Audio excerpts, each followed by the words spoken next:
The Rittenhouse case continues, and we talk a little bit about some of the witness testimony and some of the testimony that got there that the mainstream media just doesn't want to cover again. So we'll go over a little bit of what's happening there.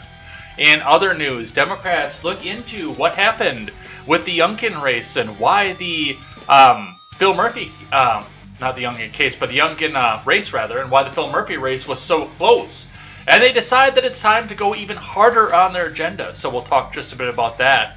Once again, that's probably going to take up the majority of the show. But if we can get further into this, the Supreme Court may turn on a centuries-old gun law from Europe. So we'll talk just a bit about what's going on there. And the COP26 menu has been released.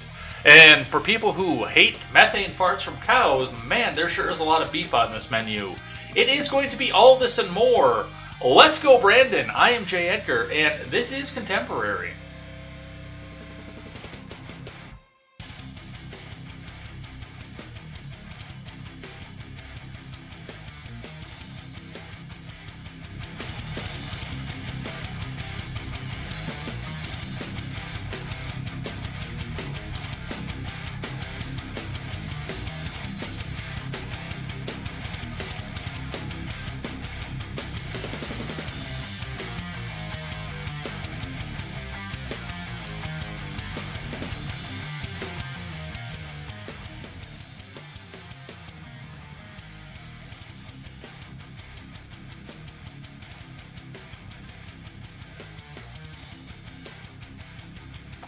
Good morning, Edheads. Welcome to Contemporary. My name is Jay Edgar, and we have got more stuff on the table than we can get to today, because our two big, dense topics, just like yesterday, are going to take up the vast majority of what we're going to be talking about. So we'll see what else we can get to off of this, but I'm not making any promises off anything right now. There's some other good stuff too. It just the election and the Rittenhouse thing have completely overshadowed everything else that it is that we have going on with the news this week. So we're going to talk about as much as we can here. Unfortunately, I do have to work, and I got a really late start because it took a while to get all this organized, to get everything into a point where it actually made sense to where we could come back and talk about it in some sort of a specified order. And yeah, there's going to be a lot of discussion about the Rittenhouse stuff because, once again, there's a lot to this that is not being discussed in the mainstream media.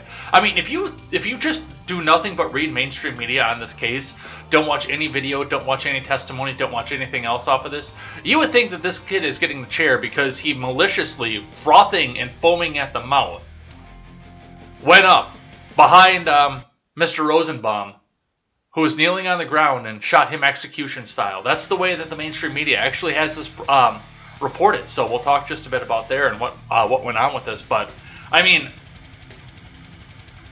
I don't know if the prosecution knows what side he's on either, but I've got a theory about that too. So we'll talk just a bit about what's going on with that, and it is going to be all this and more over on Contemporary. But before we get started, do make sure you go over and check out the website. That is turnsthepagesproductions.com. We are on a start page right now, so if you guys want to go and check out that start page, you know, that'd be cool here. Go and bookmark that. It'll be a great place where you can organize and go find great shows such as the Daily Ignoramus, The Breakdown with Breckenhoff, The Already Conservative, The Freckles and Fritz Show, and The Porch Boys. Go check all of those shows out. They're all great friends to the show. Go check out the Mad Ones too. The topic that they had on last night was really interesting, but I completely botched and missed out on the start time. So I'm actually going to come back and listen to that on the replay. I'm very interested in the topic they had to discuss last night. I'm very interested in nuclear physics versus Christianity and how to square the circle on the two, because, you know, I know a lot of people who are nuclear physicists, scientists, but are full-on atheists, and I know a lot of people who are devout Christians who believe that nothing that isn't in the Bible is real. So I'm kind of interested in the topic of how to square that circle and where that goes between the two. So go and check that show out as well. That's linked out on my Twitter. I'm sure it's going to be very interesting. The only reason I didn't stay till the end last night was just because I didn't want any spoilers. I genuinely want to see this topic, but that's what we're seeing off of that. And if you do want to help out, go check out the GoFundMe. That has been up in the chat for numerous times here, but help launch turnsthepagesproductions.com. Even $1 helps out, you guys. Even $1 will come out and help us out here. We're at our quarter of the way to our goal of 5 donations, 500 raised out of the $2,000 goal. So if you guys can help out, if you guys can do a little bit here to help get us started here, that would be awesome. That would be great of you. Once again, it's one of these things where the news site was supposed to be news by the people, for the people, news by the common man, for the common man.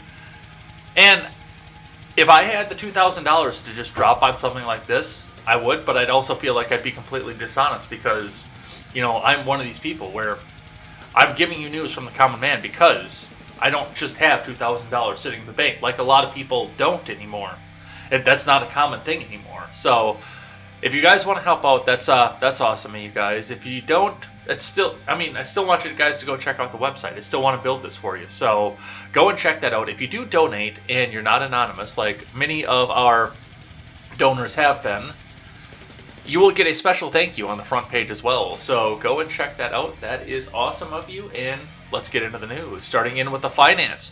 The Dow had another up day, coming up to 36,157.58. That is after it spent most of the day back down. We got a late start today, so the previous close got moved up to yesterday. The stock markets are already open, but we started off probably about 36.1, and then it just kind of dropped throughout the day here. But it did climb back up throughout the end, so we'll probably see from IBD what some of the things were, some of the factors were that went through that. On your Bitcoin, let's give that a refresh here. The Bitcoin dropped overnight after coming back up throughout the intraday, $61,621 even on your Bitcoin. So a little bit wary, but once we come into the holiday season, people are going to be liquidating their assets for cash if they need to for those Christmas presents, because the kids got to get their Barbie doll, or what it is. All right, and from iScrap app, your metals for the industrials. Steel is up to $202 a ton. That's actually a significant jump day to day, because wasn't it at $194 yesterday? Copper is at $3.36 a pound, and aluminum is back up to 63 cents a pound as well. Looking at your individual plays, looks like brass proper is down, but otherwise anything else with copper, including brass itself, is up. Steel is mixed with BX up, light iron down, number one steel down, cast iron up. Rotors are down, which is weird because rotors are cast iron. Complete car is up, shreddable steel is up, stainless steel is up. On your aluminum, siding is up. Aluminum copper fin is up on your copper plays. Radiators are down, cans are down, sheet aluminum is down, rims are up. On other plays, electric motors with copper are down, ballasts are up, lead is up, but batteries are down, and your catalytic converters are mixed. So a lot of things moving here, a lot of things shaking, and a lot of things to see off of that. Let's see what IBD has to say.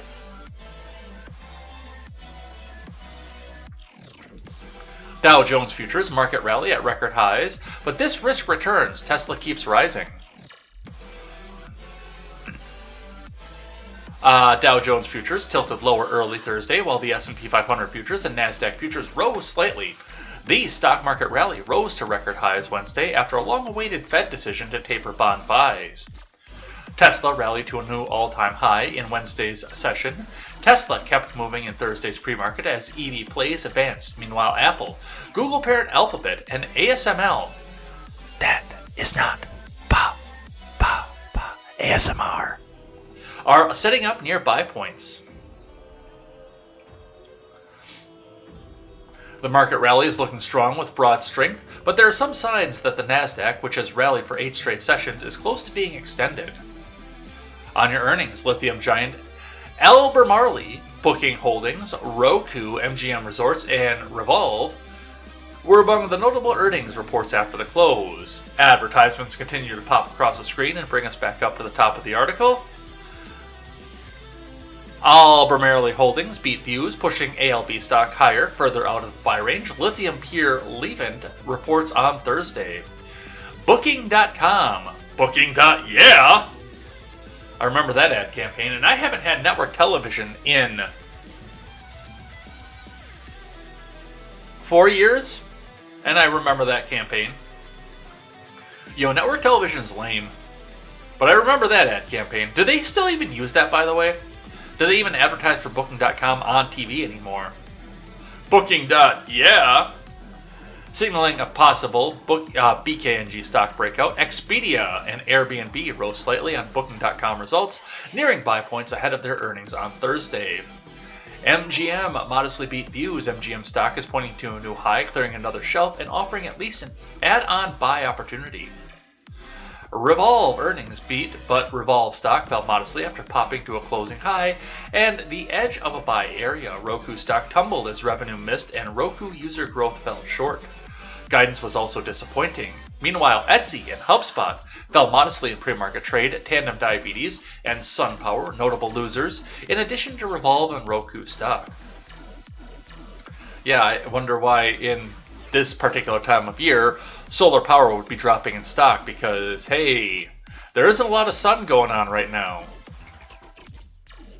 Imagine external factors affecting stocks.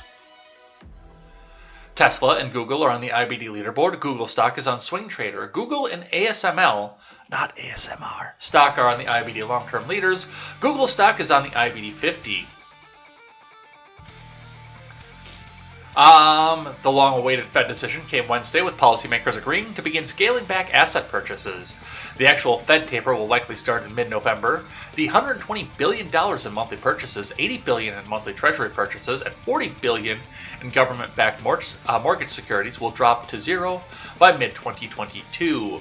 The Fed will taper Treasury purchases by about $10 billion a month and mortgage securities buys by about $5 billion per month. After the bond taper ends, Fed rate hikes could be on the table. The Fed meeting statement said the U.S. economy continues to gain strength. Policymakers still see inflation as transitory.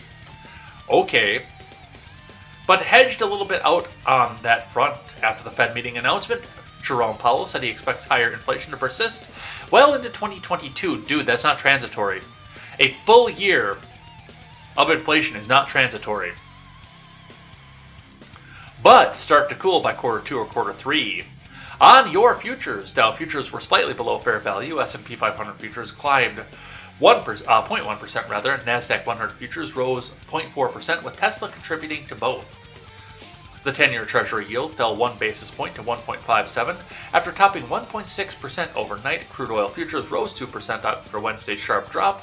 Copper futures climbed 1%, which we saw in the industrials. Remember, overnight action in Dow futures and elsewhere doesn't necessarily translate into actual trading in the next regular stock market session. The Fed taper is going to be a hard one, especially coming into the holiday season when everything is inflated off on price, and we do still have a lot of people that are not out to work.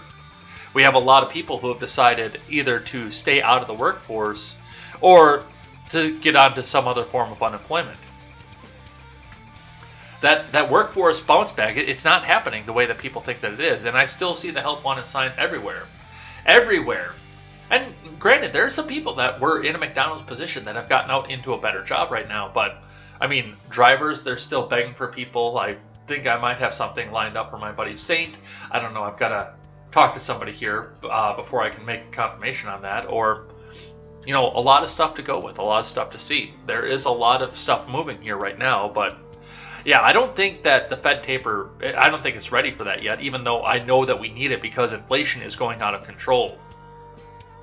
And putting that taper on there is going to put a curb on that, but it's also going to put a little bit of squeeze on the American families who either want to go out and buy the house, refinance the house, or the ones who are actually out of the workforce. So there's a lot of stuff to see with that and where we go. Let's grab a quick one from investing.com. Your ad blocker's on.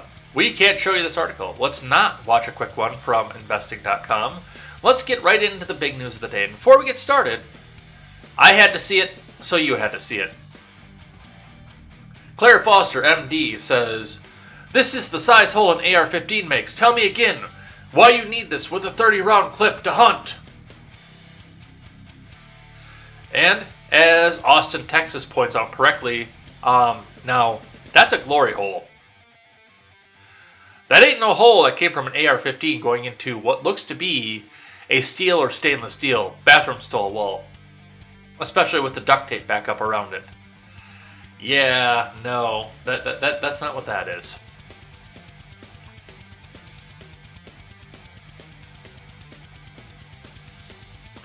I had to see it. You had to see it.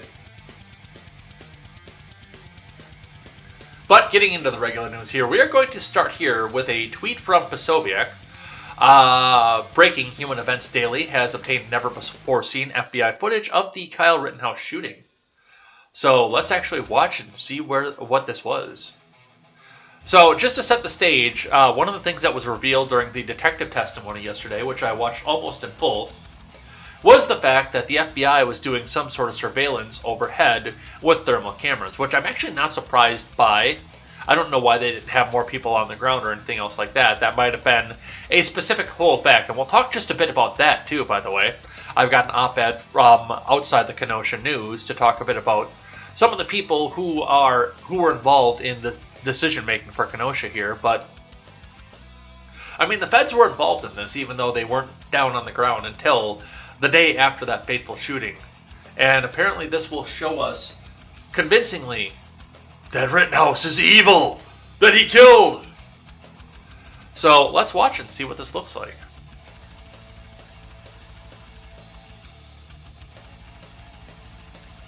Yeah, there are a few pieces of footage here. Damn, bro.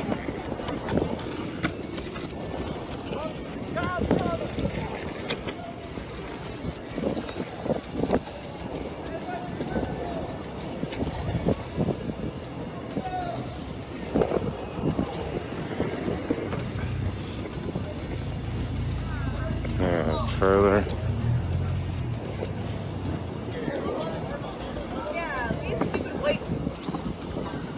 Oh, yeah. Yeah, they definitely need that trash can to put their garbage out. Oh, he's blocking the road. So now we're out by Frederick.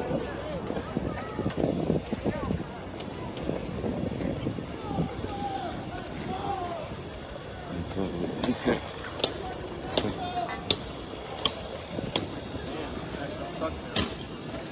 a large crowd over here smashing the SUVs. I think.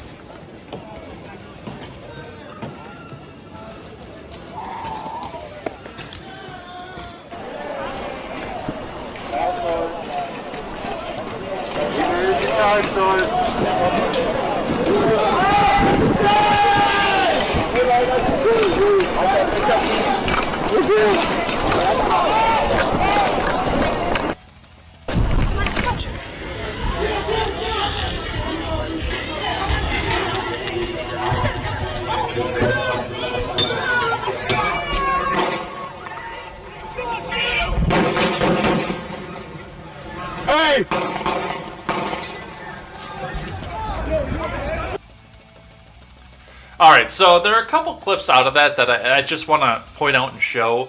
And this is damning to the prosecution if they do want to get a prosecution back up out of this. So what we saw here, let's have a look. So this is what I wanted to kind of focus on here, because there's Rosenbaum, there's Zeminskis here. They're coming down to the car source where I took the pictures from. So I was initially mistaken because that was the one part, is with the released footage at the time, and I said this on the live stream. The way that I understand it, Kyle Rittenhouse was standing right about here when the shots rang out and he turned around and shot. That actually was not the case. Now that I see this off of here, I thought that he actually turned around and shot back into the crowd that was over here because he heard the shot ring out behind him. No, it doesn't. It does look like, now that I've seen additional angles of footage of the Rosenbaum. Now, of course, and I mean, we all saw the Huber and the Greuskreutz. That's the most popularly passed around piece of footage off of this, but we do see here, we're watching as this comes through, you know, there's Rosenbaum, there's Zeminskis, or Zimsky rather, but then they just kind of cut across here, which I understand that some of this is cut for content and time, and Posobiec probably cut this up a little bit for time because people have a short attention span. And a lot of what we saw, I mean, these were 30, 40 50-minute videos that the prosecution was showing yesterday. I didn't get, because I was working at the time and just listening, I didn't get to see a lot of these videos yesterday, but I did get to hear a lot of them.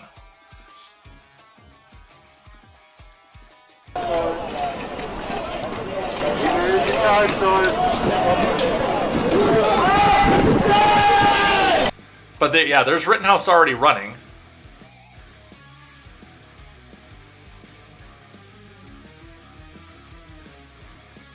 And that's Josh Zeminski and Kelly Zeminski. There's Rosenbaum over there, which, once again, I've got to, and there were points during the testimony I had to come back and see, because to figure out why it was that he got separated out from his group. But yeah, he is far, far away from his group, running in what appears to be a panic.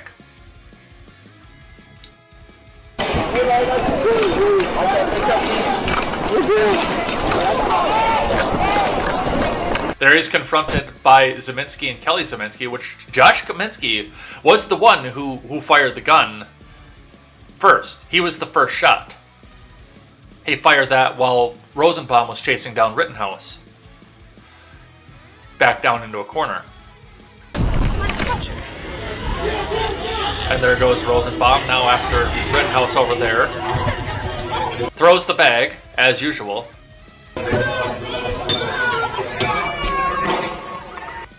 There's the Zeminski shot, as the bag was thrown at Rittenhouse and he was running out. And there are the 4 Rittenhouse shots. As he's being chased, as he has a bag thrown at him, and with a shot ringing out behind him after the bag was thrown at him. Let's go look at that timeline just a little bit for a second again. Back this up a little bit. Yeah, there he is, confronted by the armed Zeminski first.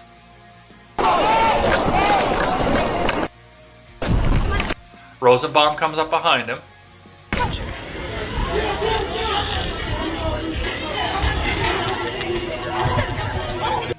Bag thrown. Zeminski shot, and you saw it right there too, by the way, the Zeminski shot. There's Rittenhouse, and 4 shots there. Hey!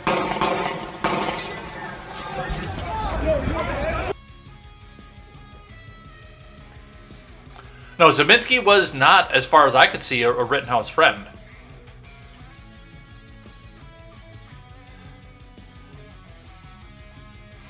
So that was one of the videos that got released. I don't see why this is not self-defense to these people, except for the fact that there are certain people who are not allowed to defend themselves, and you know that's another conversation for another time. He shot into the air. Quest fading. And you saw the muzzle, like, let's go back and just dial this up again.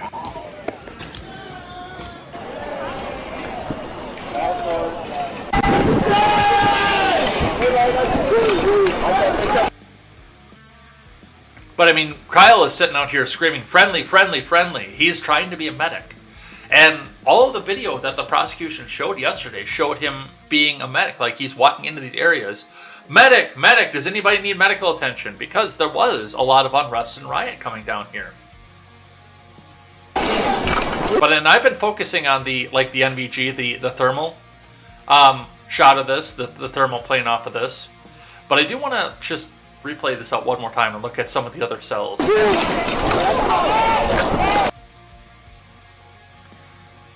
So, of course, with these cameras, they don't know. But yeah, I mean, that, just from looking at that, that does appear to be Rittenhouse there. That does seem to corroborate.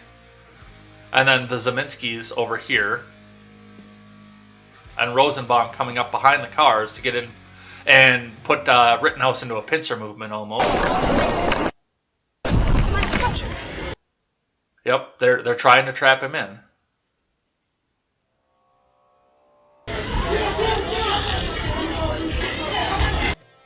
And Josh Zeminski, you won't do shit, motherfucker.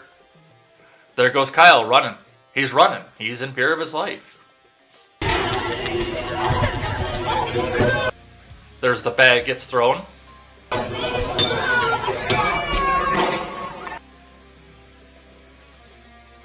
and I didn't see a muzzle flash off of that. Let's back that up just a bit. First shooter, Zeminski, yeah, right over there. Shot in the air. Shot straight up in the air. Which is irresponsible enough in and of itself. Tell me why that's not self-defense. I'll wait.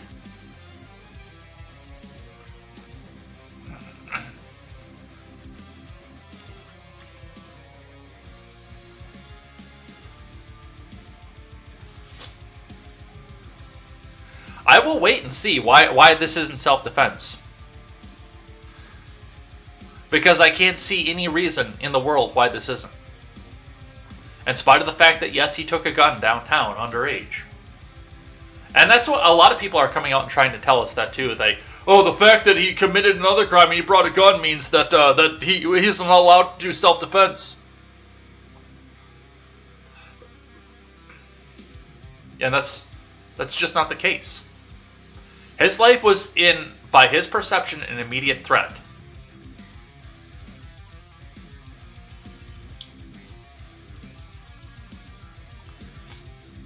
By any sane perception, that would have been an immediate threat. But that's not what the media wants to tell you off of this, so let's start with the Daily Wire. Witness. Man Rittenhouse fatally shot, acted erratic, hurled N-word, shouted, "Shoot me," near gas station. From Amanda Prestigiacomo.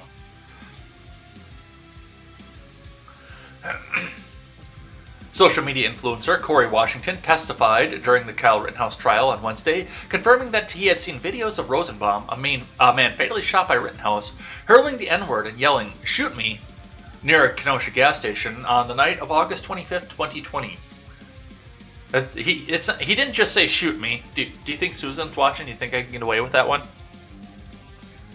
No, I can't get away with that one. Washington also told the jury he made a mental note of Rosenbaum due to his erratic behavior. The defense team showed Washington video footage, some taken by Mr. Washington himself, from the night Rittenhouse fatally shot 2 rioters. The witness acknowledged that the demonstrators set fires and some were upset, and others were in the area putting out those fires. Rosenbaum may have been one of the men shouting that he was upset about the fires being put out. Washington made note of Rittenhouse in his mind too. He said the teen chain smoking cigarettes with gloves on, finding him nervous. Dude. Okay. I want to point something out here.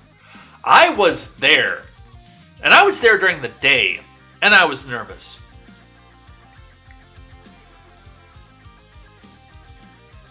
I had a little something tucked back into my belt when I was there. And there were a couple seconds while I had the camera in my left hand where I didn't quite reach for it, but I did, let my hand rest on my hip. More obviously than it should have been. I was nervous. Everybody down there should have been nervous, especially if they had the wrong politics. It's the same reason that I tried to get out of that confrontation when I was recording just a few days ago. Everybody was nervous down there. Everybody was looking, wondering if they were going to have to defend themselves, especially if they were not a part of BLM or they were down there to come back and try to figure out what was happening, to try to do live stream. Everybody was nervous. Like I said, I am a 30-something-year-old guy who can hold his own in a fight, and I was nervous off of it. There are a lot of people down there that had bad intentions for anybody who didn't look like them.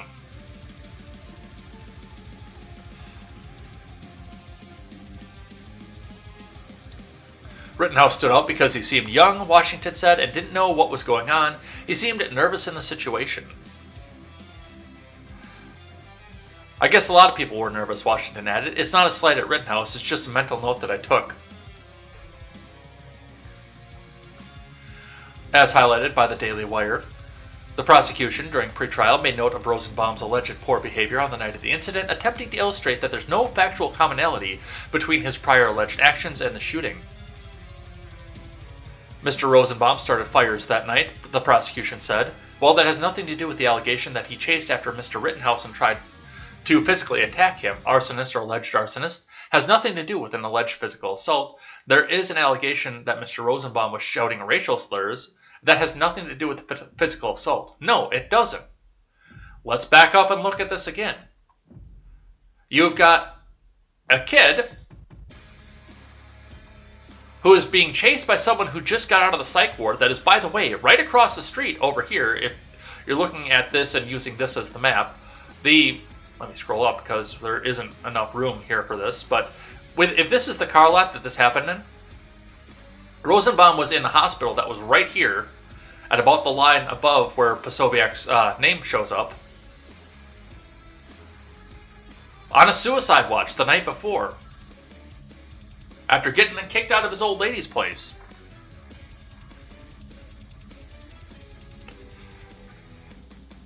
Yes, he was erratic, and yes, the maroon bag was his personal belongings that they gave him after he got out of the loony bin, essentially.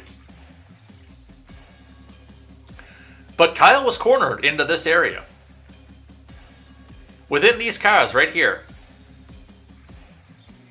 Let's watch it again.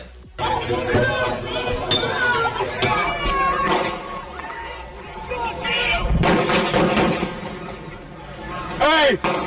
He didn't know if there was an out there on the other side of that. He was chased into, he was backed into a corner.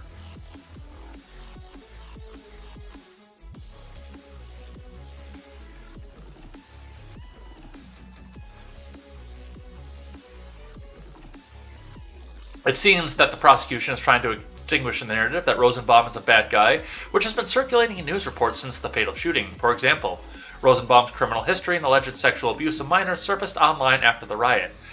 Yeah, and I know a lot of people that say that Rittenhouse is a hero because he got rid of a pedophile, and, you know, we can have that conversation, but that had absolutely no bearing on the shots that were fired.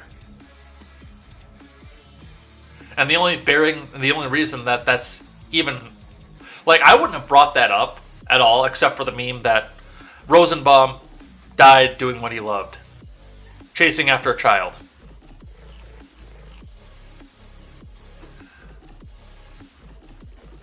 Snopes reported that the claim that Rittenhouse was convicted of sexually abusing at least one child is true per criminal records. For example, yes, at age 19, Rosenbaum was sentenced to prison for sexually abusing 5 children, all boys between the ages of 9 and 11, in Arizona's Pima County. He was from Pima County. I didn't know that. In early 2002, according to his case file obtained by public records requested by Snopes.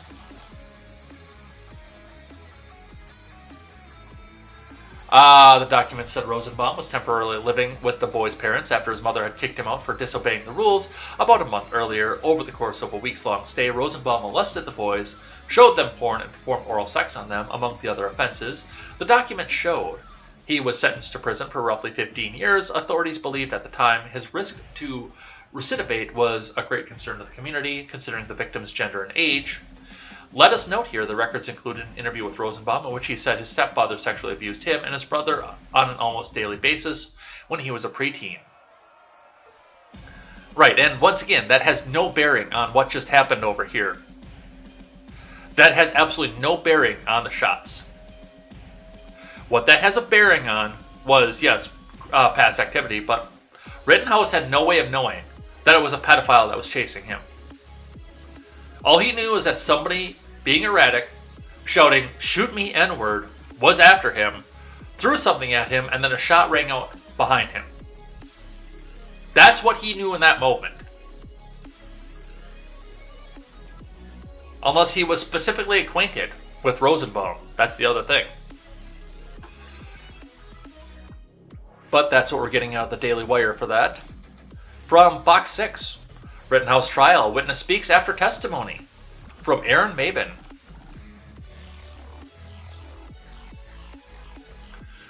Social media influencer Corey Washington spent much of the morning on Wednesday testifying in the Rittenhouse trial, sharing that he noticed that Sharing that he noticed about Rittenhouse on the night of the shooting must have been what he noticed about Rittenhouse.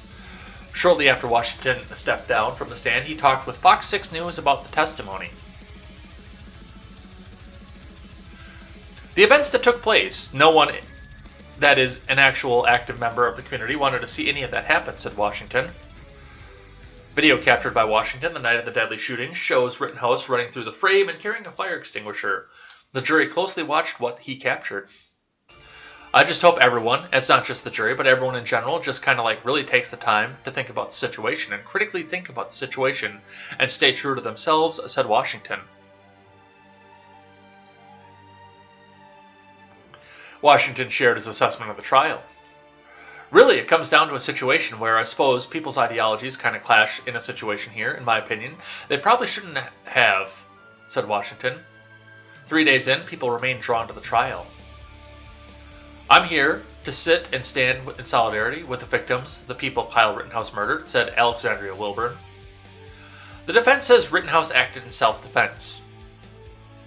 Wilburn drove to Kenosha from Madison and described what she felt sitting in the courtroom Wednesday. It's tense, said Wilburn. It's tense. Kyle had smiled a little bit. The jury was seen taking extensive notes while watching the videos of protesters and shootings. Washington said he does not believe the trial has anything to do with politics. Okay. He plans to close this chapter and move forward with his life. Well, that is just about as perfect time as any to talk about what I think is happening here, because I watched the video that was shown to the Kenosha County detective. He's one of the newer detectives. He had just been named detective, like probably a few weeks before all this happened. But I watched the video that was shown to him, and it was extensive. There were probably a few hours worth of video. I think they showed him about an hour in the courtroom. But this was also video that the detective had strung up, and he's probably sat back and watched the entirety of it. Hours and hours and hours of footage to try to figure out what happened off of this, what the angle was from this, who was at fault here. And the defense came up and showed this, and really, honestly, this is devastating to the defense, or the prosecution's case. I'm sorry. Just by the way the prosecutor's acting, I can't come out here and say that it was entirely a Freudian slip that I said defense instead of prosecution, but I mean the prosecution. This is devastating to the prosecution's case, because everything that we saw out of this video showed Rittenhouse walking down, hand on his gun, outside the trigger guard. Medic! Medic! Does anybody need a medic? Medic! Does anybody need help? Throughout the entirety of it. We saw the shots ring out. We saw several angles, just like we saw with Posobiec's video, up at the top, of a person running, being chased. And the only thing I can come to think of that the prosecution tried to do is say, see, Rosenbaum wasn't armed. He shot an unarmed man. Which is fine, I will cede that to you. He shot an unarmed man, but once again, with his back turned, about to be cornered, he'd heard a shot ring out behind him, while somebody was in the midst of chasing him and had just thrown something at him. There are also rumors, and I have not seen them confirmed, that there was a gun in that bag that was thrown at him as well. I cannot confirm that. That is a rumor. You're not a jury, so I can't have you disregard that, but that is a rumor. Once again, Rittenhouse would have had no way to know that in the moment, in the heat of the moment, when he turned around and fired because he heard a shot ring out behind him.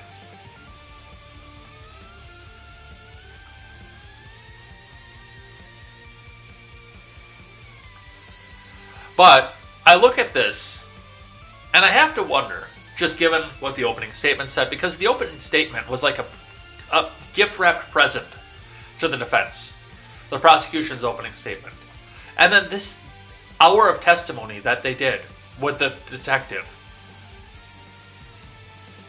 I have to wonder if, the state of Wisconsin, because this is the state of Wisconsin versus Kyle Rittenhouse. This isn't Kenosha County versus, this is the state of Wisconsin.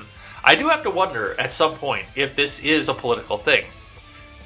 If the prosecution looked at this and said, he got the case file up in front of him and said, dude, I can't try this. This is self-defense. I can't do this. And Tony Evers, or the AG, under Tony Evers, looked at him and said, look, man, I know people in Kenosha, so you either try this, or I'll find somebody who will, and I will see to it that you never try another case for the state of Wisconsin again. I think he's throwing a mulligan because he was put under the gun. He's essentially being forced to try this case. That he doesn't believe that. That's the only explanation I can see, given the evidence that he's put forward, is that he's legitimately throwing a mulligan because he's doing this under duress.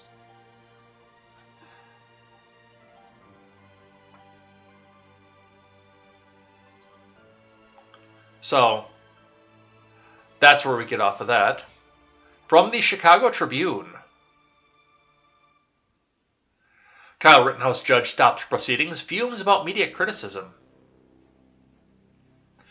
The judge in the Rittenhouse trial went on a prolonged rant against media criticism of the case Wednesday, saying he has followed the law and any assertions otherwise could be detrimental to the community.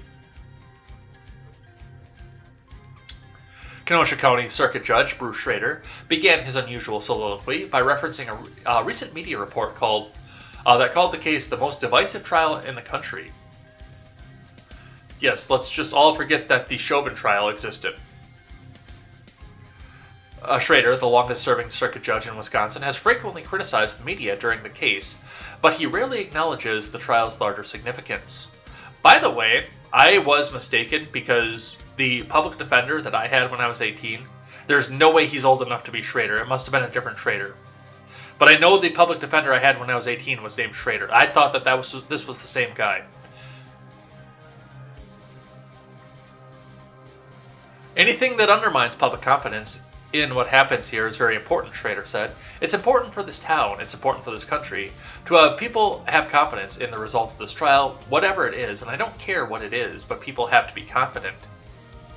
Schrader made comments outside the jury's presence after the defense and prosecutors clashed over the video of the August 2020 arrest being played for the jury as the two sides sparred. Assistant District Attorney Thomas Binger referenced Schrader's pretrial ruling, allowing Rittenhouse's team to present evidence suggesting the men Rittenhouse shot participated in the looting or rioting or arson that night. The mention seemed to upset Schrader, who began talking about media coverage of that decision. The judge made national headlines regarding that ruling and another that barred the men Rittenhouse shot from being called victims. The judge received dozens of angry emails about the decision, according to court records. There are people in the media on reputable sites that are saying things that are totally bizarre, Schrader said. The judge specifically referenced a CNN report in which two legal analysts questioned the ruling, including one who described it as incomprehensible.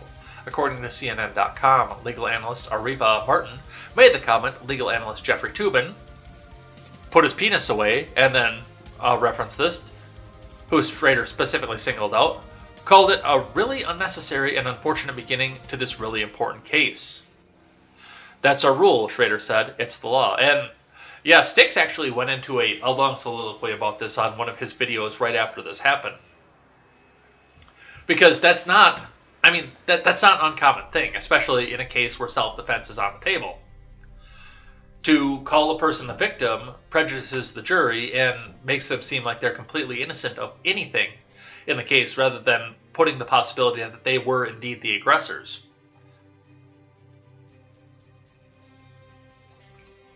That's not anything new. Hell, that goes back to English common law.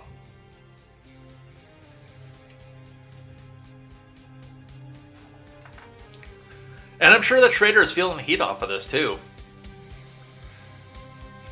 Because I'm sure that this, especially given what it is that the prosecution has brought forward, I see, unless there's honk in the jury, I see a not guilty verdict out of this by reason of self-defense.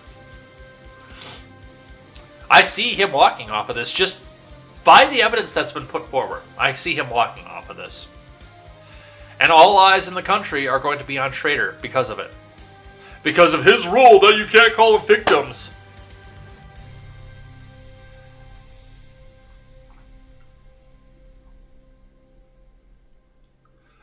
Let's see. What else do we have? Witness says Kyle Rittenhouse was nervous and he didn't know what was going on in Kenosha while one of the men he killed was acting erratic. And we talked a bit about this here, and because we talked about this, I'm not going to go into this already, but dude, I was nervous. And I didn't do anything on the ground that wasn't in the broad daylight. I was nervous. I was standing here in this very studio, pacing the floor, because they were talking about pushing out past 22nd Avenue, getting out, and starting to go into some of the neighborhoods where my godmother lives, by the way. And they got pretty goddamn close, too. I'll tell you that right off the bat. I mean, like, I won't give you the address, but I know the Pizza Hut that they burned down on 30th Avenue is closer than I was comfortable with. Plus, there were people that were running around doing stupid shit out in Paddock Lake as well.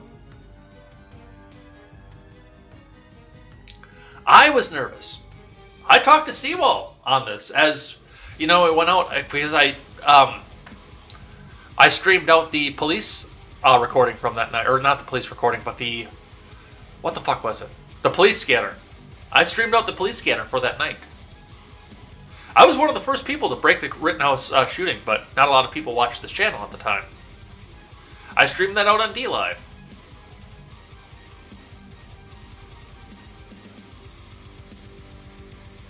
So yeah, no shit he was nervous. Let's grab one from CNN. New FBI aerial surveillance video shows never-before-seen actions before Rittenhouse shot 3 people. I love the way they worded this headline, too, by the way. From Eric Levinson, Ashley Killow, and Amir Vera. New FBI infrared aerial surveillance video, played out in court Wednesday, appears to show Kyle Rittenhouse moving toward a parking lot where Rosenbaum was standing, revealing never-before-seen moments before the interaction that led to the fatal shooting of Rosenbaum.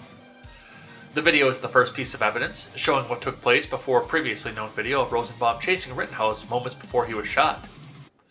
The video was shot from above, and it's difficult to clearly distinguish the identities of the 2 men running during his testimony. Detective Martin Howard with the Kenosha Police Department confirmed the identities of the 2 men in the final few seconds before the shooting. Persecutors had previously said the infrared surveillance video could show that at least some point during the night of the fatal shootings, it was Rittenhouse who was following Rosenbaum. Okay, that kid's kind of chunky, and if he's running that fast, he's either running to an emergency, because he was a medic, or he's running away from somebody. Rittenhouse's attorney, Mark Richards, argued Rosenbaum chased Rittenhouse. Prosecutors played about 10 videos in court Wednesday. No, I know the point that they're trying to get at with CNN here. I know what it is they're trying to do. They're trying to say that spot over there where he was running. Let's actually back up and look at that again.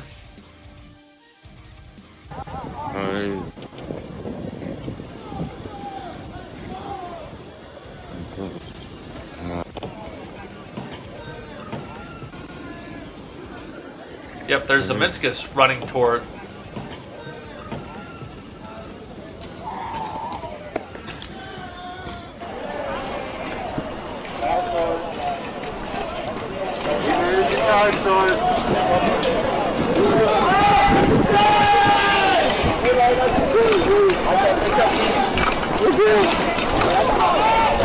Alright, and if that's the case too, and there again, I don't see anybody giving pursuit right there, so that might be him going toward an emergency or an injured person, but, I mean, he's not going towards Rosenbaum either.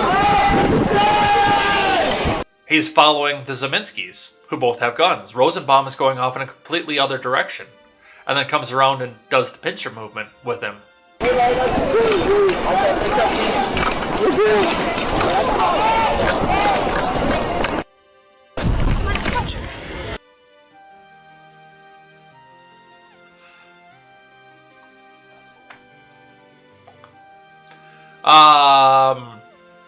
Prosecutors played about 10 videos in court Wednesday that, taken together, showed what happened before, during, and after Rittenhouse killed 2 men and wounded another in Kenosha. Rittenhouse, now 18, has pleaded not guilty to 7 charges, including first-degree intentional homicide, first-degree reckless homicide, and first-degree attempted intentional homicide.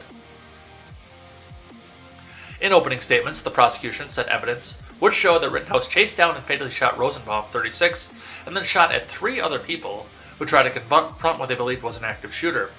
However, Richards said Rittenhouse acted in self-defense, describing Rosenbaum as the aggressor and others as part of a mob.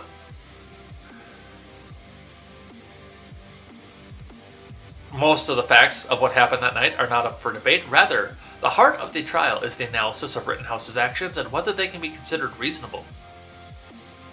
The violence in Kenosha, a city of about 100,000 people, came amid a tense summer of protests and unrest as masses of people denounced how American police treated black people. On August 23, 2020, Kenosha police officers shot Jacob Blake, a 20-year-old black man, multiple times in the back. The ensuing public anger led to incidents of violence and destruction that night and the next night, pushing some people to arm themselves and take the community's safety into their own hands. Because the police didn't do shit. The people looked at this and realized the government had failed them, and they took matters into their own hands. Were they right to do so? That will be for God to judge. I'm not going to say if they were right or wrong for doing so. That will be for God to judge. A series of videos showed a person fired a gunshot before Rosenbaum was killed. And yeah, that's the crux of this argument. That is the main crux, the main point of this argument is whether or not it was reasonable to think that being cornered, being chased by somebody who had just thrown something at you when a shot rings out behind you, if you are allowed to believe that your life is in danger.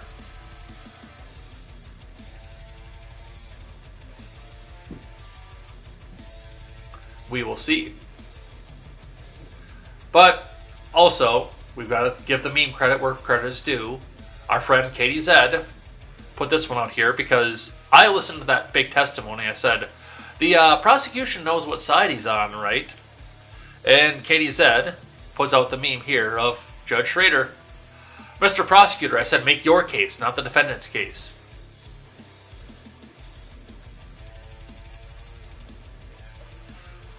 So that's what we see off of that. Some other interesting side notes off of this. This is an op-ed from Kenosha County Eye. Kenosha mayor who let city burn has surrogate in Rittenhouse courtroom. No author given. I will be in the courtroom for the duration of the political prosecution of Kyle Rittenhouse. Since the trial is streaming on millions of devices around the world, I won't bore my readers with the same reporting that will be done by countless news agencies. The Kenosha News is putting out articles from the Associated Press, even though they have a full-time assigned seat inside the courtroom. Maybe for once, Kenosha News editor doesn't want Deneen Smith's extreme left slant on the coverage of the case. What I will do, however, is point out things that those who are not intimate with the community, and even some who are, don't know.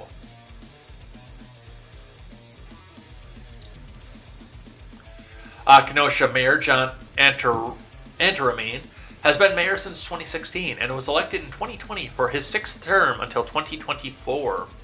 He also served as mayor from 1992 to 2008. At this term, he will have been mayor for 24 years. Many sources have told us he will not be seeking a 7th term because of the immense backlash from the Kenosha riots in 2020. Most Kenosha residents view his response as very poor. He is the chief executive of the city, including the police department. We didn't hear from him. He didn't lead. Many joke that he was hiding in his basement. Some tell us he was hiding in Lake Geneva. We don't know for sure. He won't tell us. John has a lot of stake in the Rittenhouse trial. He wants Kyle convicted. He wants Kyle to take the blame and distract us from his failures as our leader. Lucky for John, he has a lot of powerful family members in charge here in Kenosha. First off, the lead detective in the case is Benjamin Anteramain, his nephew. Benjamin wants Kyle convicted. Benjamin was very thirsty to connect Kyle Rittenhouse to the Kenosha Guard Facebook page. He grilled Dominic Black about if they had seen the page or not, and they desperately wanted to connect the two. They could not. Mark Zuckerberg of Facebook told this to the public twice, once on a Facebook Q&A and again in front of the U.S. Senate. This is a common myth that is repeated by media and naive folks. Kyle came to Kenosha out of his own accord on the 25th to volunteer for removing graffiti. Law enforcement at the federal level, Facebook, and other forensic reviews were determined that there was no such connection. The Kenosha Guard was simply a plea for help when our local leaders like John the mayor and Tony the governor would not help. Benjamin will be sitting at the prosecutor's table every day at the trial. Today, he held up rifles that were carried by Rittenhouse and Black, Kyle's friend. The mayor's cousin is Kenosha City Attorney Ed Anteramian. His nephew is the Kenosha County Judge Michael Easton. His other nephew is Thaddeus Tip McGuire. State Representative. His other cousin is Laura Belsky, County Board Supervisor.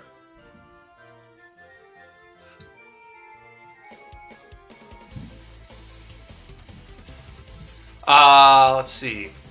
During the remainder of this trial, remember that the mayor who let Kenosha burn has a surrogate in the courtroom at the prosecutor's table, actually.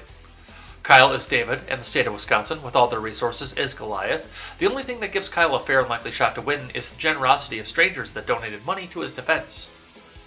He now has a team of 3 sharp attorneys, among the best in the business. It's now a fair fight. BLM sympathizer, Kenosha DA Mike Gravely, like his predecessor Robert Zapp, loves the limelight and always prosecutes high-profile cases. Not this one. Mike knows the state cannot win, that's why he's leaving it to T. Claire. Let's see what T. Claire's excuse will be if he loses. This is from Kevin E. Matthewson. And yeah, I knew that too, and the fact that all these people were related. I actually did know that. So, yeah, this will be a fun one to see.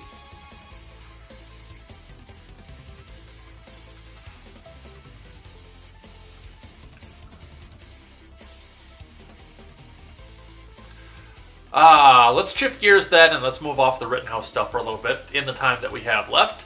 And let's talk about election stuff.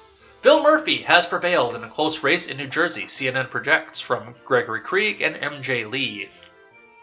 Honk, honk, honk. New Jersey Governor Bill Murphy has become the first Democratic governor in more than 4 decades to win re-election in the Garden State. Honk, honk. CNN projects on Wednesday narrowly surviving a closer-than-expected race that dragged well past Election Day.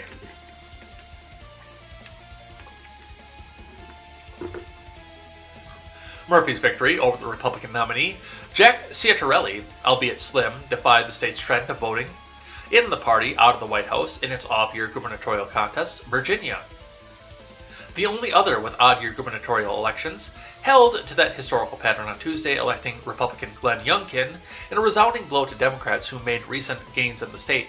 But like Virginia, the results in New Jersey, another state that Biden carried by double digits in 2020, are raising alarms for Democrats who will be fighting to hold the suburbs in next year's midterm elections. Biden defeated Trump by nearly 16 points in the Garden State.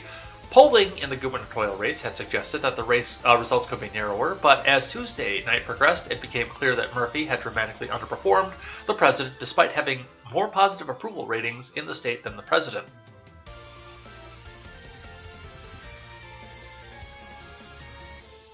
Like Democrats did in Virginia, New Jersey Democrats and the Murphy campaign consistently sought to tie the Republican nominee to Trump, who remains deeply unpopular in the state, but these sentiments, some Democrats fretted, might have been undercut by Biden's sinking statewide approval ratings. He was 6 points underwater in a Monmouth University poll before the election. Republicans in New Jersey followed a similar playbook in Virginia, with Ciattarelli, a businessman and a former state lawmaker, keeping Trump at arm's length and instead hammering Murphy over taxes, and what he argued were the dire effects of the Democrats' pandemic response on business. Yeah, and see, that's one of the things that goes along with this too. And really honestly, we look at the fact that, I mean, this was a neck-and-neck race that was supposed to be a handy, easy win. I mean, there was a bigger margin for Biden and Democrats in New Jersey in the 2020 election than there was in Virginia. And hell, Ciattarelli was winning for the most of the night, but almost by next to nothing margin, a margin that would have sent it in a recount. And then just all of a sudden, we're sitting here at the 11th hour. Murphy pulls ahead just the tiniest, slightest bit. Just the slightest, tiniest bit. And then they stopped counting, and it sat at 88% for 17 hours. And then 17 hours later, after it sat vacant and they didn't count for all that time, all of a sudden, all the news media aggregators jumped up, and there were suddenly all kinds of votes that just went for Murphy, enough to get him, once again, over the 1% margin of error that would have triggered an automatic recount. Gee, where have we heard that story before?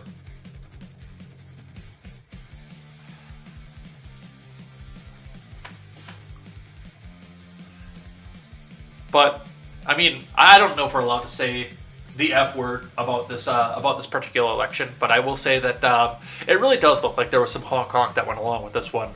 A lot of honk, and now CNN has said, and I think that Ciattarelli has conceded at this point too.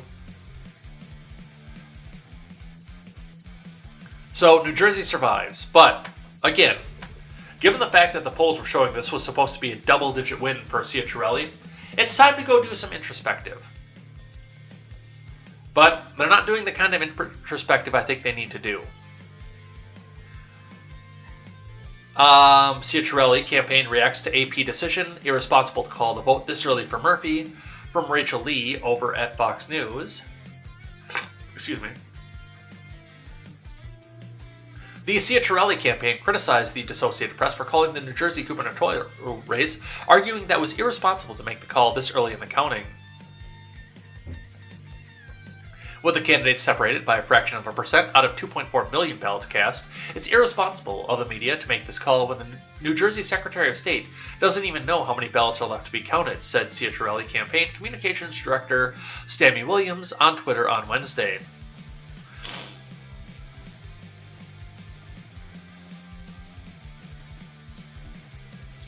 The Associated Press called the race for the incumbent Democrat Governor Phil Murphy Wednesday evening after a surprisingly tight race that saw candidates linger within a few 100,000 votes of each other well into Wednesday. No, dude, I would call it at this point. I would say that this is going to be a win for Murphy. Honk honk. No matter what, no matter how hard they have to run the ballot printer, honk honk. GOP candidate Jack Ciattarelli carried a lead in the voting overnight Tuesday of just over 1,000 votes, but saw that lead erased by remaining ballots that broke mostly in Murphy's favor. An upset victory for Ciattarelli would have added an already hugely successful election day for Republicans, who had already seen, even with Ciattarelli getting as close as he did, that is still a huge upset for Democrats. It's a huge win for Republicans, who had already seen Virginia Republican gubernatorial candidate Glenn Youngkin win in what had become a reliably blue state. New Jersey has leaned even more solidly in favor of Democrats. Murphy carried the state during his first run by over 15 points, while President Biden was able to win the state by nearly 16 votes just a year ago. 16 points, rather. Polls seemingly gave Ciattarelli's campaign little shot of upset as well, with most showing Murphy comfortably ahead as the election day approached. Okay, and once again, this should not have been this close. If every poll out there, if everything the mainstream media and the propaganda machine tried to tell you was true, this shouldn't have been close. But that's the nature of propaganda. It's not there to try and get people onto your side. It's there to try to demoralize your enemies. It's there to try to get you blackpilled and say, oh, well, they're just going to honk off the election. I might as well not even get out and vote. Which, that kind of pisses me off about my friend John, where he comes out and says, yeah, voting is gay, because you never get what you want anyway, so just don't vote, because voting is gay. Okay. And that's your position. I'm not going to put a gun to your head and force you to vote. I'm not a Democrat. But what I will say is this. In a situation like this, yes, they're going to come back out and honk the election. But I still stand by the fact that they honk the Virginia election, and that's the reason it got as close as it did. Because Youngkin was 2-1 over McCauley for almost the entire night. And then all of a sudden comes down to within a couple percentage points. There was honk there, but they could not run that ballot printer fast enough and hard enough without making it blatantly obvious that they were running the ballot printer, in spite of the fact that it's blatantly fucking obvious they were running the ballot printer to get the numbers up to where they needed to be in Virginia. But they did it in New Jersey. But still, make it hard. Make it difficult. If they're going to honk, make it difficult for them to honk. Make them work for it. Don't just sit back on the sidelines and with your hands behind your head and say, oh, well, I guess I'm not violating the NAP.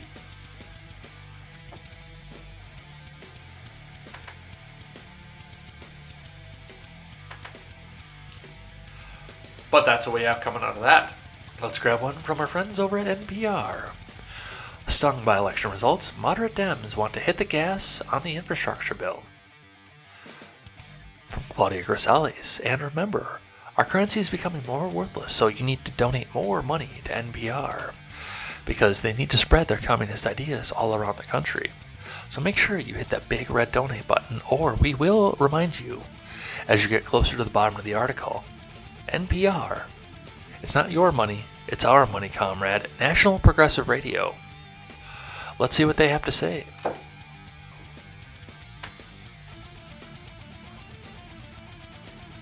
As Democrats in Congress tried to make sense of Tuesday's election results, members of the party's moderate wing on Wednesday said they warned their colleagues of potential election losses by holding up the trillion-dollar bipartisan infrastructure bill.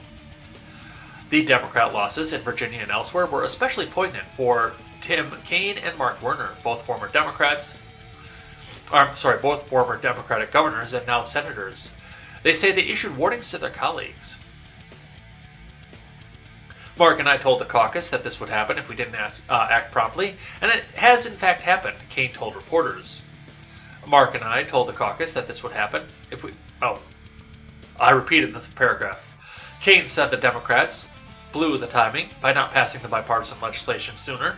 Instead, the bill has languished in the House since its approval in the Senate in August, with progressives saying they would not pass the bill until a large social spending bill package was also passed.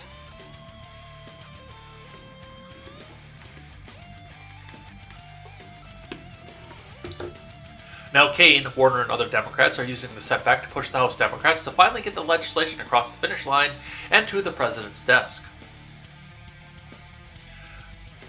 That would be an accelerant to our efforts, Senate Minority Whip Dick Durbin of Illinois said. Warner said the election losses sent an urgent message to Democrats that they need to govern in a pragmatic way, and the first step is sending the bipartisan legislation. What I heard as I was out campaigning for the Virginia Democratic ticket was, hey, you guys got the White House, the Senate, and the House. When are you going to get more things done? Warner said. I mean, only in Washington could people think that it's a smart strategy to take a once-in-a-generation investment in infrastructure and prevent your president from signing that bill into law. So, what I'm hearing out of this is that they learned abso-fucking-lutely nothing from what happened on Tuesday. They learned completely nothing.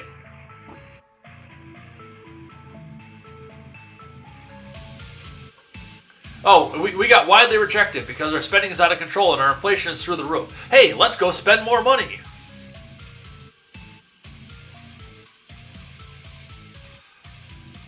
Progressives see a different message in the Virginia loss. 4 months, the party's progressive wing in the House was held back votes for the bipartisan bill as they negotiated with the key moderate members, Manchin and Sinema, on a larger social spending package deal.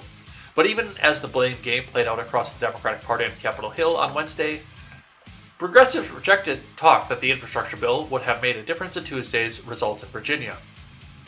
No, it would have. You would have been slaughtered even fucking harder if you'd got that passed. There's no way that you can say a 12-point swing in a state is due to Congress not passing a bill, said Rep. Pramila Jayapal, chairwoman of the Congressional Progressive Caucus. Rather, Jayapal said that every attack ad she saw against Virginia Democratic gubernatorial candidate Terry McAuliffe focused on education and parents, not the lack of infrastructure. She argued the main focus now needs to remain on real relief for struggling parents and families. Jayapal made remarks to reporters just before the House Democratic Caucus meeting to hammer out the latest plans to potentially vote on the bipartisan infrastructure bill and social spending package, the Build Back Better bill, later this week. Dude, they learned absolutely nothing from this. In fact, they're going to come out and try harder at this point. They learned zero, which is good. Because then they'll get slaughtered in the fucking midterms. And the Biden presidency will be a complete and do-nothing presidency. Lessons to be learned. Biden also weighed in on the message voters sent to Democrats referencing work that remains on his stalled agenda, infrastructure, and the social spending bill. I do know that people want to get things done, man. Come on, Biden said. I think it should be passed before Election Day. Several moderates also noted that Tuesday's electorate showing had some harsh lessons for the party. Manchin said many of the voters in the pocket of Southwest Virginia mirror those of his home state of West Virginia. There are people I talk to all the time, and I think I knew what they were concerned about. They were concerned about inflation, high costs, and making it difficult for them, Manchin said. And I think they spoke loud and clear at the voting box, so I hope everybody listens. Yeah, they learned absolutely zilch from this. They learned zero from this. And they're going to come back and try harder. And what did I say? What did I say yesterday? If I was a Democrat strategist, this would be the come to Jesus moment. Okay, guys, you're doing this way too hard, way too fast. And I think the majority of people really do just want to... I think a lot more people are like me than you would expect. They just want to be left alone. They want to go out there, they want to pay as little in taxes as possible, get their nice big 2-story in suburbia, send the kids to a school, and they just want to be left alone by the government. I definitely see a sentiment to that. But they're going to continue hammering and doubling down on this stuff until they have nothing left. And they're getting to that point pretty quickly, too.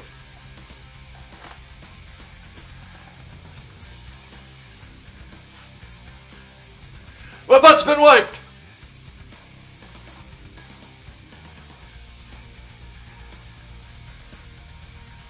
Alright, let's talk about something from the other side of the aisle. New Republican study chair, Rep. Jim Banks, releases memo highlighting 4 lessons the GOP must take from Youngkin's success in Virginia. Number 1, concerns of parents is a Tier 1 issue. 2, end of mandates. 3, continue to back the blue. 4, focus on the failure of the Biden economy. Jim, you're going to fuck around and lose this for everybody else. You're going to lose this for Republicans yet. Which, by the way, Republicans do have this amazing ability, because they are incompetent, they are indeed incompetent, to snatch defeat from the jaws of victory. They're really good at it. But yes, concerns of the parents is a Tier 1 issue. That right there, that's what you need to look at and discuss off of this, the concerns of the parents. Because that's a part of the Democratic agenda too, by the way, the Agenda 30 that they're trying to push out, because they can't do Agenda 21 anymore because it's 2021 and we don't have it yet. But if you read Glenn Beck's book, Agenda 21, if you go back and read that book, that's actually what they want to do. They want the kids out of the house. They want some of these women to be out there to be essentially broodmares for the state. They get impregnated by somebody that the state selects for them. And then the child is taken out of the home and put into a care facility where they're educated by the state. They never get to see their kids again. And if any parents knew that this was on the Agenda 21 agenda, the Democrats would never win again.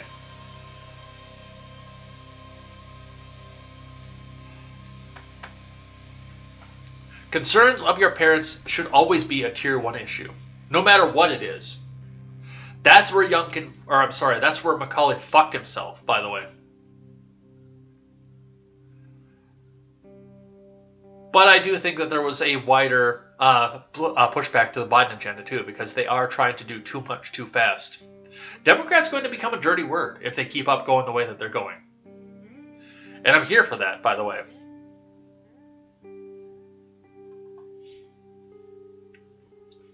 Let's grab one from CNBC.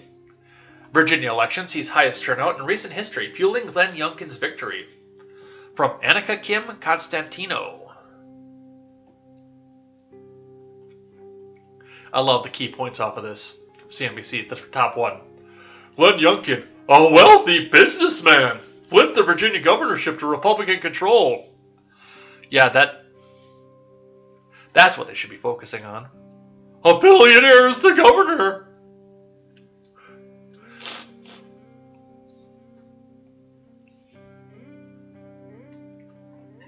Glenn Youngkin, a wealthy businessman, flipped the Virginia governorship to Republican control in a race that saw the highest turnout among the state's voters in recent history.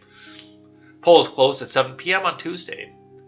Just over 55% of the Commonwealth's 5.9 million electorate turned out their ballots on or before Election Day. According to the latest data from Virginia Department of Elections, this number may increase as final votes in the race are tallied in the coming days. But they suppressed the vote! Oh no!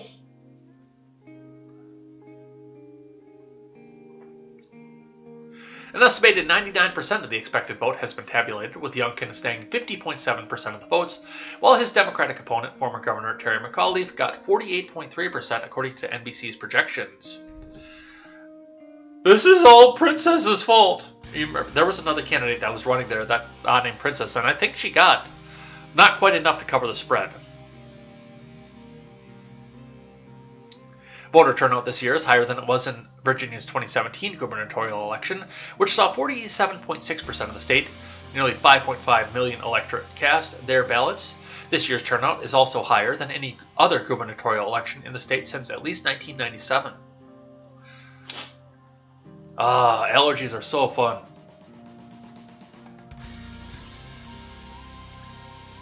Are they... Do I want to do this on a later date? Maybe. Are they doing the old boxy body style again?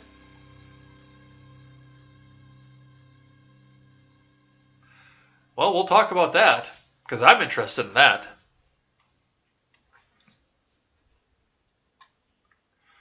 Experts say the high turnout is a product of expanded early voting access in the Commonwealth and Youngkin's and McCauley's massive campaign war chests.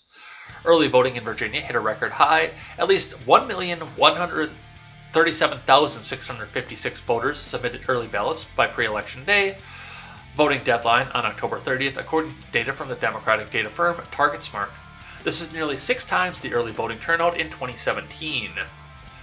So far, early voting, in person or by mail, makes up 35% of the 3.3 million voter turnout in this year's gubernatorial election, according to NBC.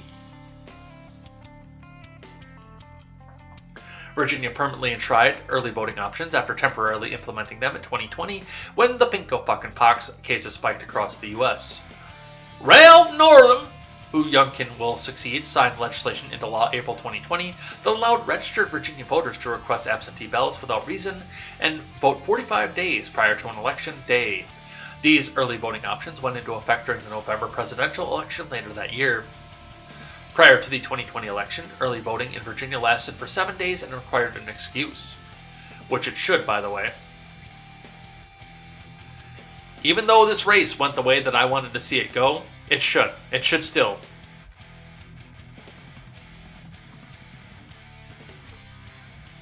Karen Holt, a political science professor at Virginia Tech, said the expanded early voting access likely contributed to the overall high turnout in the election. One reason may be that voting rules have changed and no-fault absentee voting is now available and COVID-induced in-person voting remained in place, Holt said, noting that such voting options makes it easier for people to cast their ballots. High spending from Youngkin and McCauley likely boosted voter turnout as well, according to Holt. So, a lot of stuff moving on there, a lot of stuff happening with that, but yeah, it seems to be higher turnout because, you know, once you come out and say, we're coming for your kids, they get kind of pissed. From the Daily Wire. Joy Reid melts down over Youngkin win. Education is code for white parents don't like the idea of teaching about race. Yeah, there's going to be a frothing and a seething for the next few days about what happened here and why this went the way that they didn't want it to go. Joy Reid went into meltdown mode on Tuesday night as Republicans scored upset victories in statewide elections in Virginia, at one point claiming that parents being concerned about education is really just code for white parents don't like the idea of teaching about race. Reid made the remarks as Glenn Youngkin won the state's governorship, Winsome Sears won the state's lieutenant governorship, and the GOP won the state attorney general's office. The exit poll showed that, which was interesting, that the coronavirus, or the way the virus, was of very low importance to many voters, Reid said. Let's just listen to this here.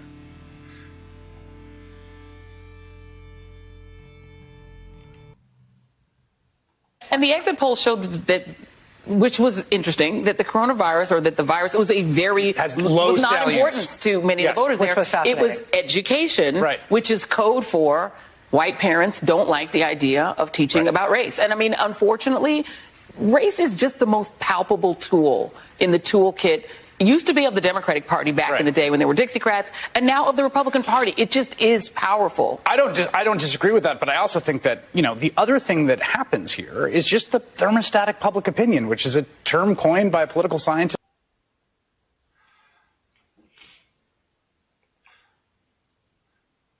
I know that Kayla Paul says it's like she's trying to campaign for the GOP midterms already.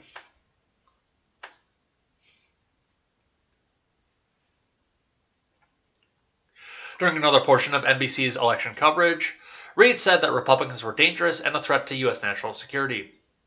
I think we've all said a version of it. You have to be willing to vocalize that these Republicans are dangerous, that this isn't a party that's just another political party that disagrees with us on our tax policy, that at this point we're dangerous. She claimed they're dangerous to our national security because stoking that kind of soft white nationalism eventually leads to the hardcore stuff. It leads to January 6th stuff because people are tolerant of it in your party. They're tolerant of the soft racism. And it's a really short trip to get to the January 6th insurrectionists. They would have to be willing to say what you have said on your show. I think we've all said a version of it. You have to be willing to vocalize that these Republicans are dangerous, that this isn't a party that's just another political party that disagrees with us on tax policy, that at this point, they're dangerous. They're dangerous to our national security because stoking that kind of soft white nationalism eventually leads to the hardcore stuff. It leads to the January 6th stuff because if people are tolerant of it in your party, they're tolerant of the soft racism, it's a really short trip to get to the January 6th insurrectionist place. And we're not. It's a really short trip to get to January 6th. So they have learned absolutely nothing.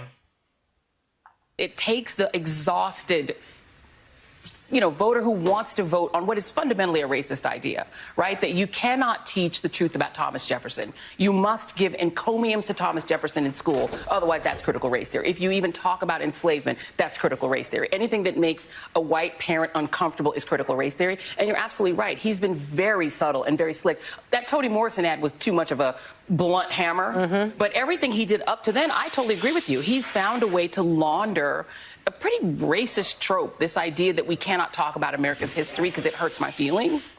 He's turned that into a campaign. And I think what Democrats have to worry about is if he succeeds and he wins, that is going to be the campaign model for every single Republican that's running in 2020. Well, I think, even if Youngkin comes close and doesn't win, it still will be. To have the Fox News Channel, our friends at the Fox News Channel, building their programming, particularly their primetime programming around this for months. They're building a campaign platform for conservative candidates to run on it everywhere, even though it's not actually taught anywhere, even though it's not a real thing. There's nothing you could pay for in any campaign that would equal the kind of free help you'd get from that sort of conservative media. Just fire. And that's a part of the problem, too, that goes along with that is... Well, it's not a part of the problem, but it's going to be something that comes off of this because the dirty word in the people's minds right now is, Democrats they don't want your parents to be involved in this. And we are seeing this in other states too, by the way. Look at what happened with the remote learning, the fiasco off of that. People were coming out and legitimately saying, no, if you're doing remote learning, make sure that you go into a room far away from your parents. And parents were seeing what their kids were being taught for the first time. One of the best things that came out of the pinko fucking pox was the fact that a lot of these parents are starting to see what it is that the state doesn't want them to see. That they're actually taking an active role in their kids' education. And a lot of them are pulling their kids out of the public education system, whether they have to work 2 jobs and get some extra hours to send them to the private school, take the vouchers for the private school, which, by the way, terrifies the absolute fuck out of the teachers' union, or bring them in and homeschool, which now, and that is one of the differences between what homeschool was when I was a kid and what homeschool is now, especially in an internet-based world. There are so many resources that are either paid or free that you can get your hands on. And as long as you can allot the time out in the day, you can teach your kids yourself. A little bit of internet, you have to make sure that you have to watch over their shoulder, make sure they're doing the work. But then there are also pods where you can come in, where you can come out and, make neighborhood group homeschool.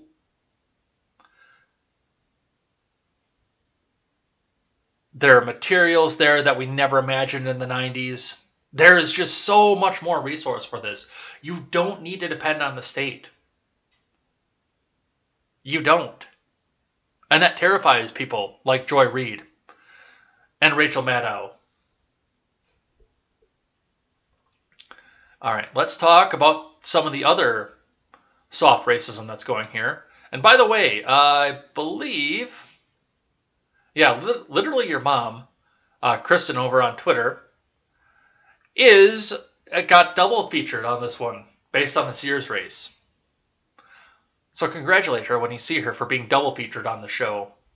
AOC and Squad silent on Winsome Sears' historic Virginia election victory. From Emma Colton. Members of the Squad did not respond when asked to comment on the historic Virginia Lieutenant Governor election of Winsome Sears, who will be the first woman Lieutenant Governor, the first black woman elected statewide, and the first naturalized citizen to hold the position. Fox News reached out to the press secretaries of the Honorable and Venerable Alexandria Ocasio-Cortez, Dee Twitch, Rashida Tlaib, Cori Bush, and Ayanna Pressley, as well as Ilhan Omar's chief of staff. Thank you for participating, Instagram folks. Requesting comment on Sears' win early Wednesday, none of the spokespeople responded to requests by the close of business on Wednesday. I'm telling you what they're looking at is the American dream, Sears, a Republican, said early on Wednesday morning during her victory speech. Sears, a Marine Corps veteran, immigrated to the United States from Jamaica as a child and previously served a single term in Virginia's House of Delegates from 2002 to 2004. Her 2021 run for lieutenant governor marked her return to politics after her term in the House of Delegates. In case you haven't noticed, I am black. I've been black all my life, but that's not what this is about, she continued. What we are going to do now is about the business of the Commonwealth, she said. We have things that tend to. We're going to fully fund our historically black colleges and universities. We're going to have safer neighborhoods and safer communities, and our children are going to get a good education.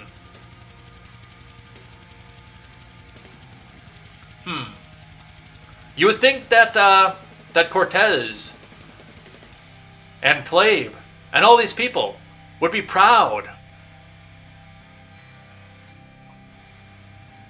You would think they'd be proud of the fact that a black woman is the first ever black woman to be elected into this position. And actually, I'm going to move this tweet here, and we're going to touch on some of the other ones first, because I got this a little bit out of order for the day. In fact, actually, I wanted to do this before, but we'll cover that as we go. But with that, we will grab the two from literally your mom.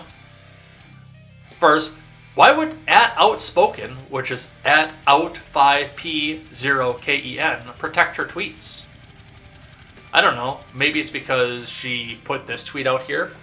Took away her green screen.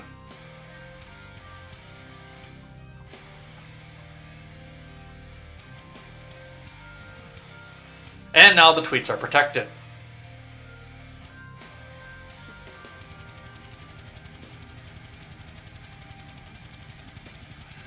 I noticed there were a lot of protected tweets, or protected Twitter accounts over the last couple days. Anybody else notice that? There are a lot of protected Twitter accounts all of a sudden? I commented on one also, talking about this woman who just said, seeing this photo makes me look uneasy. I actually was going to focus on that tweet too, but she also locked down her account. I need to get better on the archiving of the tweets. I don't know, I'm afraid that a black woman with a gun, oh my god, I'm afraid that she might be able to defend herself and be able to get out of slavery. That sounds like a Democrat way of thinking. Oh, and by the way, Outspoken also has Black Lives Matter in her bio. I guess this Black Lives doesn't matter. But it's all the other ones, the ones that vote her way.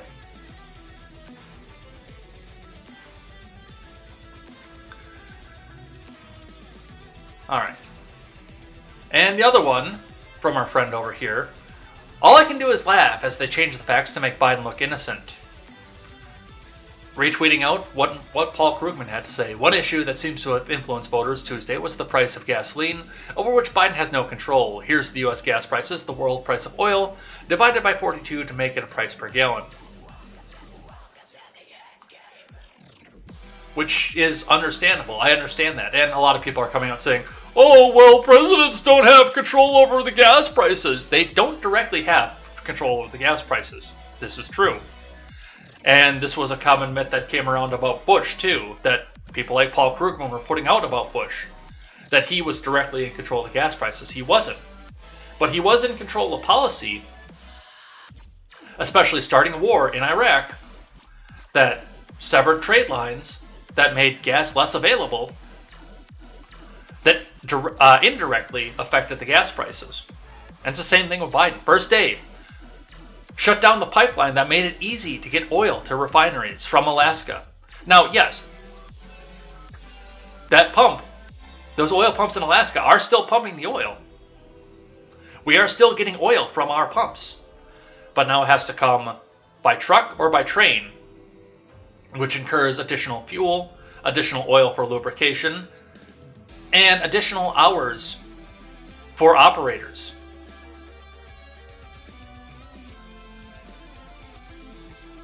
And at points of this, it's cheaper to go and get it from around the world, because you've added those additional expenses on top of the stuff that we're getting from at home. No, he didn't shut down the pumps that are pumping this, the oil out of the ground. He can't do that. He has no jurisdiction to do that. But because the pipeline is an interstate and international project, working with Canada, him shutting that down, that is within his purview. Making it harder to get our own oil here, refined, and put back out into the pumps. Yes, the worldwide price of oil has skyrocketed, which, by the way, if we were getting more oil to refineries more quickly, that would also be... the price would still be higher, but it wouldn't be as high, because we were a net exporter of oil before the Biden administration. So we would be able to affect the markets off of this.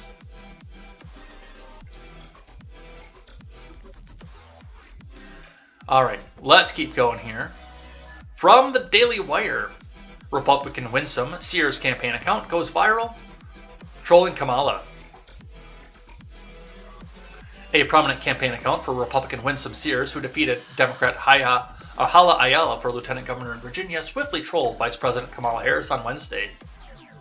Following her victory over Democratic opponent Hala Ayala, Sears, a Republican, posted a photoshopped image of her own face on Harris's body with the caption, "We did it, Team Youngkin," congratulating fellow Republican Glenn Youngkin on his victory in Virginia's gubernatorial election. The Daily Caller reported, "Is this going to be a meme queen? Is there going to be a high-profile meme queen in government? Because I'm here for that. I am here for that."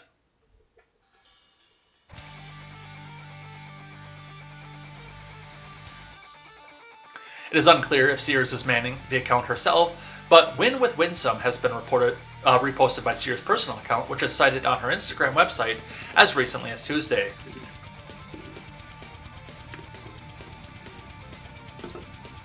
"We did it, Glenn." The image the account mimicked is from a video Harris posted to Twitter on November 7th of 2020 after the Biden-Harris ticket won the election. Let's go ahead and review that one quickly.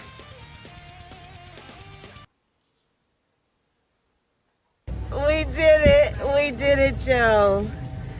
You're gonna be the next president of the United States. And the cackle.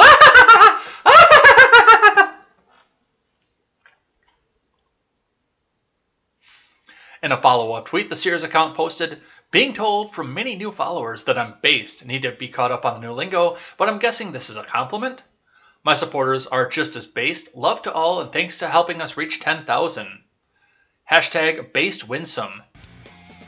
Dude, I don't know if she's based or not because I don't know anything about her, but if this is going to be a meme administration, I am here for it. I am here for it. Bring on the memes. Put those memes directly into my veins. All right, and I just want to touch one more on the Virginia election. Then we got to do thing I like and thing I hate and get out of here for the day. Because, well, we're up on time, and Stephen Ignoramus is probably live already. Delano Squires, quote, tweets out from Citizen Chris. Citizen Chris tweets out, Black parents, you realize you are not who they're talking about when they say tonight is a win for parents. And I can't believe Citizen Chris hasn't locked down his account either for that horrifying racism. Delano Squires, why not? Do you think black parents are in support of race essentialism and gender ideology in the classroom? Further, why wouldn't I be focused on prioritizing the needs of my children rather than thinking about who they are talking about? That's a good point. Every parent should be concerned about what's going on in their classroom. Every single parent should be concerned about what's being taught in their classroom and how they can influence it. But I've got a feeling that's not going to be the case. All right, we are out of time for the day, so we're going to finish up here with a thing that I like and a thing that I hate and head out of here for the day. I think we are going to put the metal playlist from Pretzel Rocks on the rotation. I like that. I actually enjoyed that music. I mean, we did it for the Razor Fist costume, obviously, but I enjoyed that a lot. I think we're going to put that in here. I was listening to another girl last night, by the way, too. I was watching her play some zoo game over on Twitch, and she was using the ska playlist from Pretzel Rocks, so I'm going to put that on the rotation too. That was kind of fun and upbeat. I like that one. I haven't listened to ska in years. I don't think I've listened to ska since No Doubt broke up. Other than last night, of course. Alright, but let's do a thing that I like and a thing that I hate. Thing that I like today. Speaking of mimetic campaigns and mimetic administrations. Reading from Fox News. Florida's DeSantis dubs Biden admin the Brandon administration. Anybody got any popcorn? From Houston Keene. Florida Governor Ron DeSantis dubbed the Biden admin the Brandon administration, playing into the popular meme that his liberals in a tizzy. Cheers and chants of "Let's go Brandon" erupted after DeSantis made the joke while speaking out at an election integrity press conference in Palm Beach Wednesday morning. DeSantis touched on the issues facing conservatives such as big tech, the Republican gains in Virginia on Tuesday, and the corporation's woke agenda.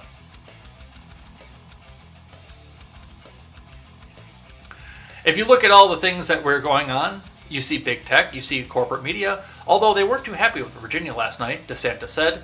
If you look at that, if you look at what's going on with some of the big corporations with their woke agenda, let's actually listen to the speech. I've got a couple different videos of it. I think they're the same one, but I'm not sure. If you look at that, if you look at what's going on with some of the big corporations with their woke agenda, when you look at the Brandon administration in terms of what they're doing.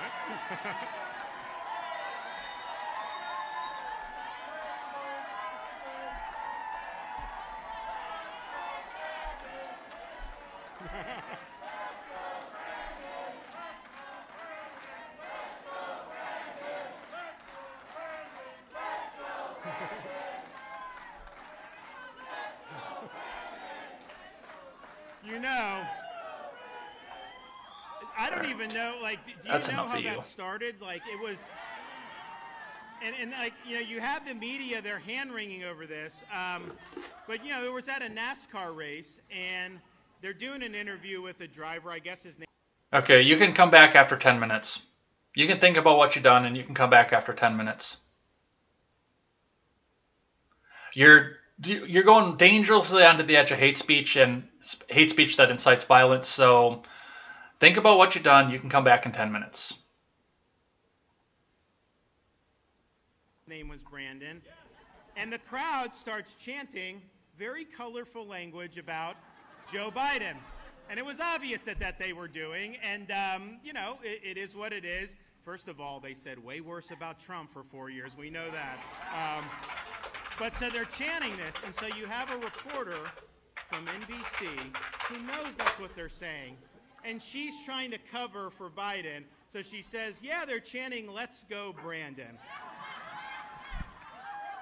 And that was a lie, And it was a lie. And so this chant, I think, has taken on a life of its own because it exposes the dishonesty of these corporate reporters and what they do every day to try to lie. And so now you see it. But bottom line is we've got a lot of things that we're facing. We've now seen after Virginia, people are... And I think this is the same video, but let's just double check off of this. When you look at the Brandon administration in terms of what they're doing.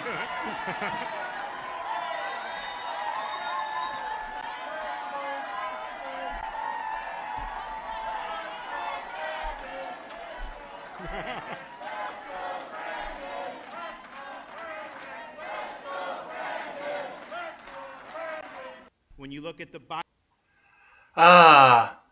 let the memetics flow.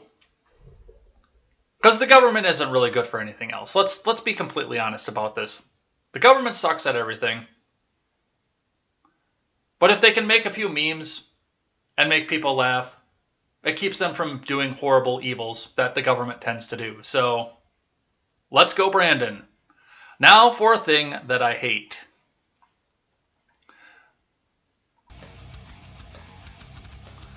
From the Associated Press, Watchdog finds no misconduct in mistaken Afghan airstrike. There's nothing better than opening up the Associated Press and finding a headline that says, oh hey, yeah, we investigated ourselves and we found that we did nothing wrong. From Lolita C. Beldor, an independent Pentagon review has concluded that the U.S. drone strike that killed innocent Kabul civilians and children in the final days of the Afghan war was not caused by misconduct or negligence, and it doesn't recommend any disciplinary action. The review, done by Air Force Lieutenant General Sami Said, found that there were breakdowns in communication and in the process of identifying and confirming the target of the bombing. Said continued that the mistaken strike happened despite prudent measures to prevent civilian deaths. I found that given the information that they had and the analysis that they did, I understand that they reached the wrong conclusion, but was it reasonable to conclude what they concluded based on what they had? It was not unreasonable. It just turned out to be incorrect, said. He is the Inspector General of the Air Force and is considered independent and has no direct connection to the Afghanistan operations. Right, but he has connection to the government. And that's the problem. And there again, we investigated ourselves and we found out that we did nothing wrong. Aren't you guys glad for that? In spite of the fact that the drone strike, not only did it come out and kill a family, children, Afghan children, for a war that we had no place being in the first place, but that's something that'll be argued for the end of time, but killed Kabul citizen children. But the person that they hit was a U.S. contractor. Oh, no, we didn't do anything wrong. Dude. Lieutenant General Sami said, you can go and fuck yourself. You done wrong and you know it. You know it. But that's what happens when the government investigates itself, just the same as when the police investigate themselves. Just the same. They look, oh, hey look, we found out we did nothing wrong. And there are instances out there where there was no wrongdoing off of there, but they are fewer and further between. That Gardner chick up in Minnesota, put her in the fucking can. She couldn't tell the difference between her gun and her taser. Put her in the can. She's done. Get her off the force. Give her man 3.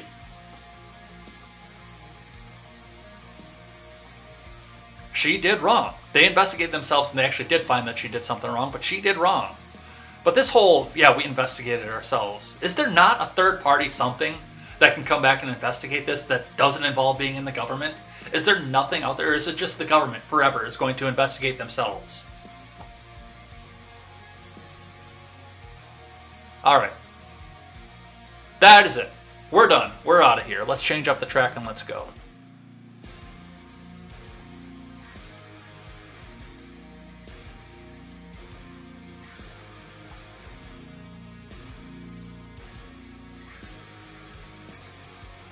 Where's my outro track? There it is.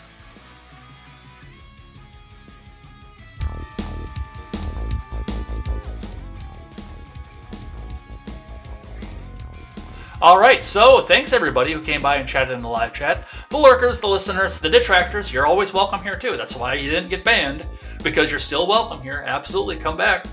And if you actually have something of substance to say, you're welcome. Everybody's welcome here. Unless they dox somebody. Then you're gone. But we'll be back here tomorrow morning for more contemporary, more headlines, more news. We'll probably be talking a lot more about the Rittenhouse case because that's going to be the center of the news, and we'll talk about some of the stuff that happened there. And also, don't forget that if you are just lurking right now, get your last-minute messages in to the live chat so I can write down your name, so I can give you a special thank you at the end of the week here for coming in, hanging out, watching an advertisement on Twitch. Thank you also to the detractors, by the way, who watch the advertisement and still get me paid. But for watching an ad on Twitch, getting me a little bit more money off of this, I will give you a special thank you as long as you get one message in, so I know that you're there. And we'll be back here tomorrow with more contemporary. Until then, I am Jay Edgar, and this is Contemporary. Take care.